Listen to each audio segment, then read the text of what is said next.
बारात 400-500 आदमियों की, ये 300-400 आदमी जितने बारात में जाते हैं, मैंने कभी इनको बाराती कहा ही नहीं है। आज भी मैं कहता हूं कि ये सब चोर हैं और डाकू हैं। बुरा लगता है। हाँ, अल्लाह के नबी ने फरमाया, जब लड़की वाले के यहाँ, जब तुम खाना खाने जाते हो लड़की वाले के घर, दखला सारिकन व खरज सारिकन, चोर बनकर दाखिल होते हो और डाकू बनकर निकलते हो। कौन सी हदीस है जो तुम्हें लड़की वाले के घर खाने की इजाजत देती है, बताओ तो।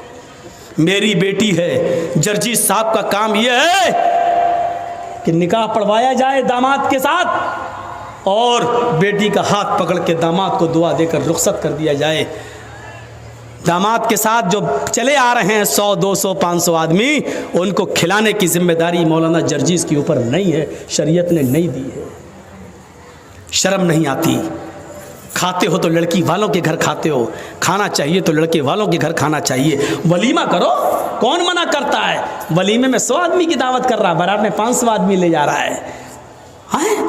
वलीमा कर ना, 500 नहीं 1000 को बुला। एक दिन वलीमा कर, दूसरे दिन भी कर, 20 दिन वलीमा कर, शरीयत तुझे इजाजत देती है।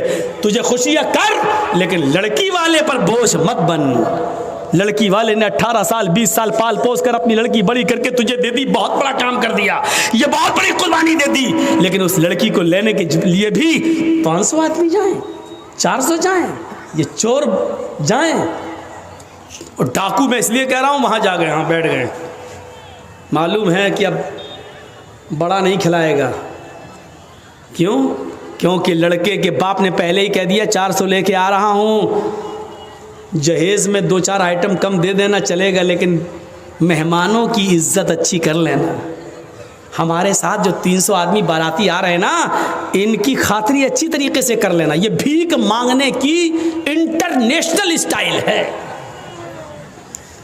मतलब जानते हो क्या हुआ? मैं जर्जीस साहब का बेटे की शादी, जर्जीस साहब क्या कह रहे हैं सुनो, मोटर आइटम 1-2 कम कर लेना जहेज में चलेगा, लेकिन 250-300 आदमी जो लेके आ रहे हैं ना, इनकी खातिरी ज़रा अच्छी कर देना। ये अच्छी कर देने का मतलब समझ रहे हैं आप? मतलब बड़े का आइटम नहीं, सब मटन रहना चाहिए, चिकन भी पोल्ट्री वाला नहीं, देसी रहना चाहिए। ये भीख मांगने की एक नई स्टाइल है, इंटरनेशनल स्टाइल। और जो ये कहता है तू कितना बड़ा अमीर बना हो, चाहे कितना साहूकार, मौलवी जर्जीस कहता है तू इंटरनेशनल भिखारी है, जा, बुरा लगता है तो लगता रहे। तेरा अमीरपन और तेरा साहूकारीपन मेरे जूते के बूट के नीचे नहीं समझता तुझे कुछ। क्या करेगा तू, मेरा कर ले। लड़की वाले पर बोझ बनेगा, लड़की वाले के यहाँ खाना खाएगा, लड़की वाले के यहाँ बारात में 250-300 आदमियों को लेके जाएगा। लड़की वाले के ऊपर कोई जिम्मेदारी आयत नहीं होती है कि वो सबको खिलाए। इस चीज़ को ख़त्म करिए समाज से। और इंटरनेशनल भिखारियों को देखिए, कौन बाइक दे देना, मेरा लड़का 5 लाख की दुकान पे बैठता है, तू 50,000 की बाइक भी नहीं दे सकता? अबे कटोरा लेके भीख मांगना। दरवाजे पर जर्जीस के जब कोई लंगड़ा आदमी आता है तो 10 रुपए देने में फख्र होता है कि चलो पैरों से माजूर है, कमाने के लायक नहीं है। एक अंधा आता है, 100 रुपए देने में अच्छा लगता, आंखों से अंधा, कमाने के लायक नहीं है। इन बेचारों को भिखारी समझकर दे देता हूं, ये बेचारे कमाने के लायक नहीं है। दोनों हाथों से मजबूत, हट्टा खट्टा, मोटा ताजा तंदुरुस्त अमीर बाप की बिगड़ी हुई औलाद, और अपने लड़के के नाम पर मोटरसाइकिल मांग रहा है। ईमानदारी के साथ बताओ, अंधा लंगड़ा लूला जो अल्लाह के नाम पे 10-20 रुपए मांगे वो बड़ा भिखारी है, या जो अपने बेटे के नाम पे बाइक मांगे वो बड़ा भिखारी है? मौलवी जर्जीस की नजर में इंटरनेशनल भिखारी वो है जो अपने बेटे के नाम पर बाइक मांग रहा है। तू इंटरनेशनल भिखारी है बेईमान, कमीने। तू उस भिखारी से बड़ा है जो लंगड़ा और लूला और अंधा और अपाहिज है। तू उस भिखारी से बड़ा है, तू इंटरनेशनल भिखारी है। शर्म आनी चाहिए, शर्म। तो ये चीज़ें हमें अपने समाज से दूर करने की ज़रूरत है। हज़रत उमर फारूक के ज़माने में तो एक एक चीज़ पर नज़र रखी जाती थी, एक एक चीज़ पर। हज़रत उमर रात की तारीकी में गश्त कर रहे हैं। अब देखिए, अच्छा यहाँ देखता हूँ मैं, बस मैंने देख लिया है। अब सुनिए, मेरी नज़र में आ गया, मेरी आंखों ने फ़ोटो खींच लिया उसका।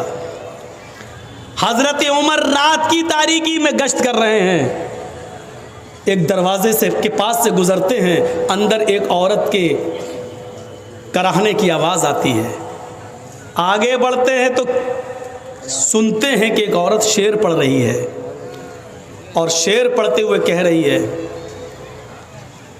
अगर मुझे उमर के सिपाहियों का डर न होता तो आज मैं नज़र इब्न हारिस को अपने घर बुलाती, और आज मेरी चार पाइयों की चोलियां बोल रही होती। मुझे उमर का डर न होता तो आज नज़र इब्न हारिस से मैं अपने जिस्म की तस्कीन कर लेती, नज़र इब्न हारिस को बुला लेती और मैं उसके साथ अपना मुँह काला कर लेती, अपनी चार पाई की कुछ चुरमुरवा लेती, उसकी आवाज़ें निकल जाती। ये अरबी में शेर पढ़ रही थी जिसका तर्जमा मैंने आपके सामने रख दिया। हज़रत उमर ने उस मकान का नंबर नोट कर लिया, जहन में बिठा लिया, और पता लगाने लगे कि नज़र इब्न हारिस कौन है। ये औरत नज़र इब्न हारिस को क्यों याद कर रही थी। जब नज़र इब्न हारिस को बुलाकर हज़रत उमर के पास लाया गया तो क्या देखते हैं कि वो तो बहुत नेक आदमी है, बहुत शरीफ आदमी है, बड़े इबादत गुजार हैं। पूछा अमीरुल मोमिनीन ने, उमर फारूक ने, आए नज़र, उस जगह पर मेरा गुज़र हुआ, वहाँ एक औरत रहती है इस नाम की, मुझे बताओ कि इस नाम की औरत से तुम्हारा क्या ताल्लुक़ है। नज़र इब्न हारिस ने कहा, अल्लाह की कसम, न तो मैंने उस औरत का नाम सुना है और ना ही मैं उस औरत को जानता हूँ कि वो कौन है। वो मुझे कैसे जानती, मुझे नहीं मालूम। जब उन्होंने कसम खाकर यकीन दिलाया तो हज़रत उमर ने उनको छोड़ दिया। लेकिन हज़रत उमर को बड़ा ताज्जुब हुआ कि नज़र इब्न हारिस ने के अंदर इस औरत ने क्या देख लिया है जो उनको याद कर रही थी। एक तरफा आग लगी हुई थी मोहब्बत की और कह रही थी कि अगर मुझे उमर का डर ना होता तो नज़र इब्न हारिस को मैं अपनी चारपाई पर बुलाती और आज मैं उसके साथ जिना करती, मैं उसके साथ मुँह काला करती। अब हज़रत उमर ने उस औरत को बुलवाया। जब वो औरत आई तो उससे पूछा, अरे औरत, नज़र इब्न हारिस कौन है। पहले तो वो आनाकानी करने लगी, कौन नज़र, नहीं मैं नहीं जानती। हज़रत उमर ने अपने खादिम से कहा, कोड़ा निकालो, ये ऐसे जवाब नहीं देगी। जब हज़रत उमर फारूक ने कोड़े को लहराया तो कहने लगी, बता रही हूँ। कोड़ा देखते ही कहने लगी, बता रही हूँ। फिर उसने बताया कि नज़र इब्न हारिस मुझे नहीं जानता, लेकिन मैं नज़र इब्न हारिस को अच्छी तरह जानती हूँ और मेरा दिल उसके ऊपर आमादा है। मेरा शौहर कई सालों से गया हुआ है, अभी तक लौट कर नहीं आया है। तो कहा, ये बताओ, नज़र इब्न हारिस तो तुम्हें जानते ही नहीं है, फिर क्या बात है। तुम्हें नज़र के अंदर क्या चीज़ अच्छी लगी, कौन सी चीज़ है नज़र की जिसने तुम्हारे दिल में नज़र के लिए जगह बना ली। औरत कहती है, अमीरुल मोमिनीन, हमें नज़र इब्न हारिस के आगे के बाल बहुत अच्छे लगते हैं, उनके जुल्फ़ें बहुत अच्छी लगती हैं। जब वो अमामा या पगड़ी उतार लें तो उनके बाल आगे के बड़े खूबसूरत हैं, और इन बालों की वजह से मेरा दिल नज़र इब्न हारिस के ऊपर आ गया। आपने कहा, जाओ। अब नज़र इब्न हारिस को दोबारा बुलाया गया।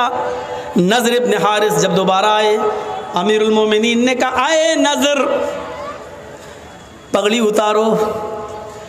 नज़र इब्न हारिस ने जब अमामा उतारा, पगड़ी उतारी, तो क्या देखते हैं कि इधर के आगे के बाल वाकई उनके बड़े हुए हैं।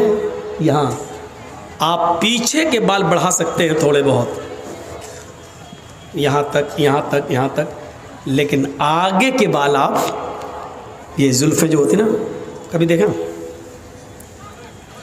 कभी कभी कुछ लोग तेरे नाम,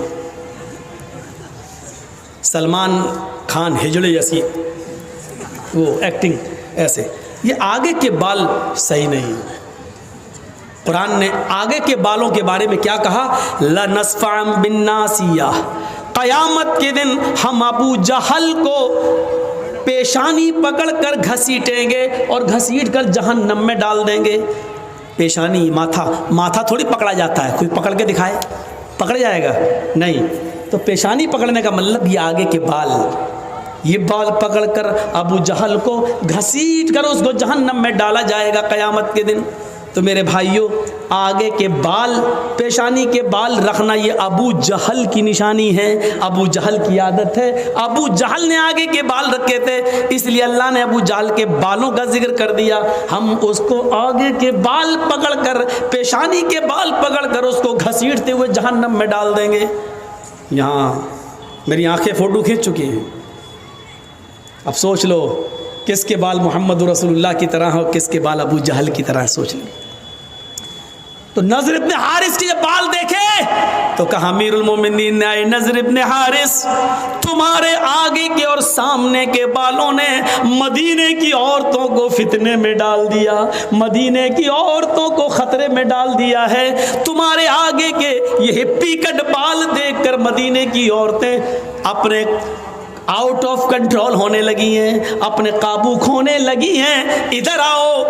नज़र इब्न हारिस को बिठाया, फिर एक बारबर को, एक नाई को बुलाया, हज्जाम को बुलाया और पूरा उस तरह लेकर उनके सर के सारे बाल घोंट डाले, गंजा कर दिया, टकला। कुछ टकले हमारे देश को भी चला रहे हैं, बिल्कुल बाल उसके अलग कर दिए एकदम। नज़र इब्न हारिस ने कहा, अगर मेरे बाल देखकर दूसरा फिदा हो रहा है तो इसमें मेरी क्या गलती है? मैंने थोड़ी कहा था। अमीरुल मोमिनीन कहते हैं, गलती तुम्हारी है, तुमने आगे के इतने अच्छे बाल रखे ही क्यों हैं? न ये बाल रहेंगे और न तुम्हां से लड़कियां फितने में पड़ेंगी। बाल ही काट दिए और उनके सर पे अब अमामा बांध दिया। खुदा की कुदरत देखो, पहले वो कम खूबसूरत लग रहे थे, बाल काटने के बाद, टकला करने के बाद जब अमामा बांधा तो और खूबसूरत लगने लगे। अब मदीने की एक लड़की उन पर फिदा होती थी, बाल कटने के बाद, अमामा बांधने के बाद 10-10 लड़कियां उनके ऊपर फिदा होने लगी। हज़रत उमर ने कहा, यार ये तो मामला ही अजीब हो गया, उल्टा हो गया। मैं तो बाल काट के भी सही नहीं कर पाया, पहले तो एक लड़की मर रही थी, अब तो 10-10 मरने लगी। तो कहा मेरा क्या कसूर है? कहा तुम्हारा कसूर नहीं है, लेकिन तुम्हें अब मदीने में रहने की इजाज़त नहीं मिलेगी। तुम जब तक मदीने में रहोगे तो मदीने की लड़कियां फितने में मुब्तला हो जाएंगी, इसलिए सारी लड़कियों को तो मदीने से निकाला नहीं जा सकता, तुम्हें हम मदीने से निकाल रहे हैं। कहा अमीरुल मोमिनीन, मदीने से निकाल के आप जहाँ भेजेंगे वहाँ की लड़कियाँ फितने में पड़ेंगी।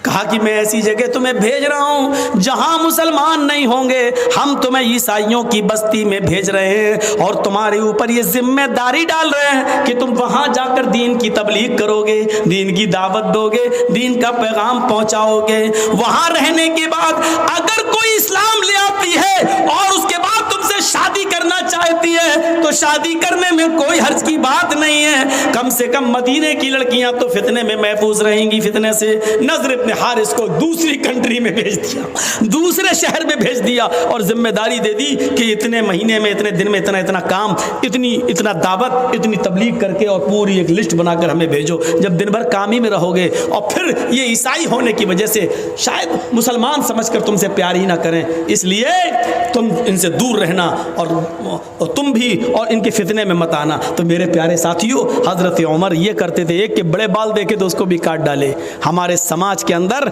अभी कोई लड़का किसी लड़की को लेकर भाग जाए, पंचायत बैठ जाएगी, दूसरे दिन मुखिया आ जाएंगे, सरपंच साहब आ जाएंगे, साहब तेरा लड़का उस लड़की को लेकर भागा, हाँ क्या हो, 2 लाख रुपए जुर्माना दो, उसकी लड़की की ज़िंदगी बेकार हो गई, बेचारी बदनाम हो गई, या इस लड़के के साथ अब निकाह करो, चलो, या तो निकाह करवा दिया जाएगा या जुर्माना मुतय्यन कर दिया जाएगा।